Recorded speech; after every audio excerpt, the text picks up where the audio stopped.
In the last 20 years, the digitization of production and distribution of content has directly affected the music industry's revenue globally. Revenues from physical formatted music have steadily been declining from 1999 to 2014. In 2002, 95.5% of the revenue in the music industry was from CDs. The changes brought around by digitization have influenced the development and distribution of music content over the internet. The development of downloading platforms like Napster and streaming platforms like Spotify reduced revenue of sales from CDs. As the sales from digitized contents continued to rise between 2004 and 2012, CD sales continued to decline.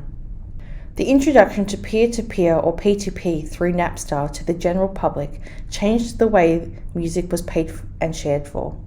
The copyright infringements which were enabled by Napster and other P2P technologies has long been debated to be the cause of the downturn in the music industry. It has been argued by the rights holders that P2P technologies enable customers to acquire music without the consent of the owners. These focuses on assets are being used and exploited under property law and the rights of owners. This was a direct result of the drop of CD sales and resulted in the decline in revenue for recorded music. The dramatic drop in sales of CDs relates to the habits of Generation Z, who do not look at purchasing music in its physical form. In 2011, major record labels generated 32% of their global revenue via digital sales channels. However, despite these sales, millions of users were sharing illegal and free music online via channels like BitTorrent and Napster, which caused widespread disruptions in revenue within the music industry.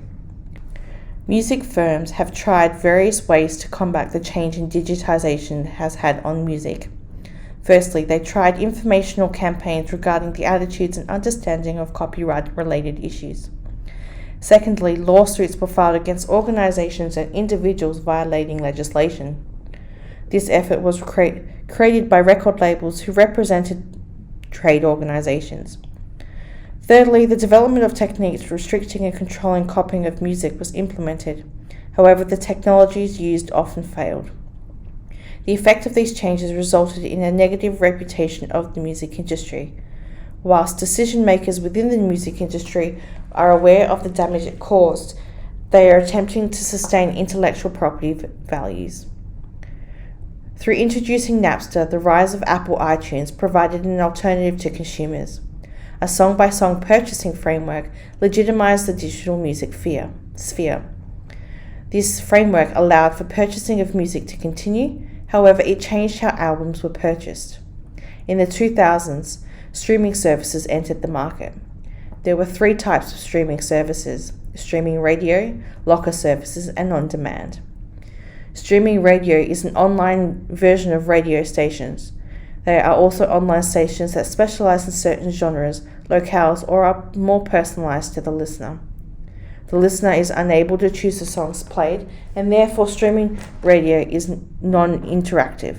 An example of streaming radio is Pandora or iHeartRadio. Spotify and other services like Spotify are peer-to-peer streaming services that offer on-demand access to over 35 million tracks. The music listened to on Spotify and other streaming services are not owned by the listener. Spotify offers both free and paid subscription services. The free version earns its income through ad revenue, while the paid version earns its income via the paid subscription. The playlist becomes the central form of curating music on streaming platforms. Such access-based services have changed the economics of content producers service platforms in the digital environment. The rise of streaming has triggered a discussion among its impact on demand and revenue.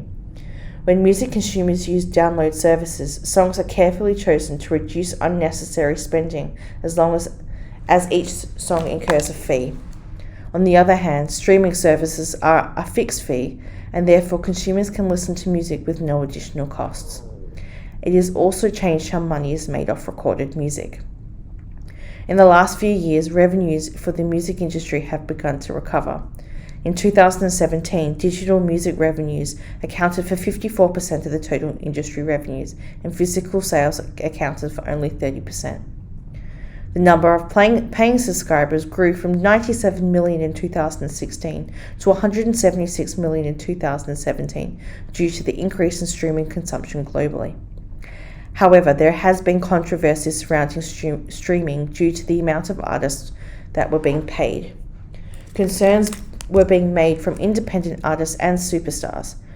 Whilst it could be seen as artists disagreeing on how royalties should be divided, it does reflect the deep-seated uncertainties regarding the changing nature of the music industry and the impact on the value of music. Musicians are arguing the instability of streaming as a way of being unable to sustain a musical career. The broader argument is that the worth of music itself, where micropayments generated from streaming are devaluing music. Spotify have argued such criticisms. Firstly, Spotify argued that the amount received by artists reflects the contract signed with their record labels and not the amount by Spotify. Secondly, Spotify argues that people need to move away from the unit-based thinking of music to a consumption-based thinking. They need to adopt a patient, long-run view of streaming instead of treating streams the same way as treating sales of recorded music.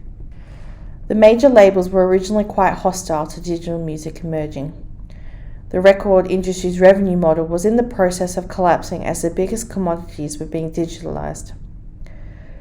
As a result, record labels are not signing as many acts and cutting back on spending of current acts. This means that if they don't adapt to the changes within the industry, they will cease to exist, and so will artists who rely on the advances of record labels. To ensure change did happen, Apple had to bully the major labels into committing to the digital marketplace. However, despite concerns about digital music and streaming services, the major labels have been supportive of on-demand streaming. The main reason major labels are supporting on-demand streaming services is due to depending on consumption-based profits. They have strategized to release a lot of records knowing only a small percentage of them would be successful. As long as records made a profit, it did not matter to the record labels which records sold a lot and which did not. Sony Music, Warner Music, and Universal Music now enjoy the revenues they make from streaming platforms like Spotify and Apple Music. Such streaming services are paying a greater percentage of their royalties to major streaming services provide record labels with half their revenue services as of 2019. The record music industry is now creating partnerships with streaming services which monetize the consumption of streamed music. The revenue from the streaming services has occurred since 2016. However, since 2017, the income created from streaming has now surpassed the income made from physical music.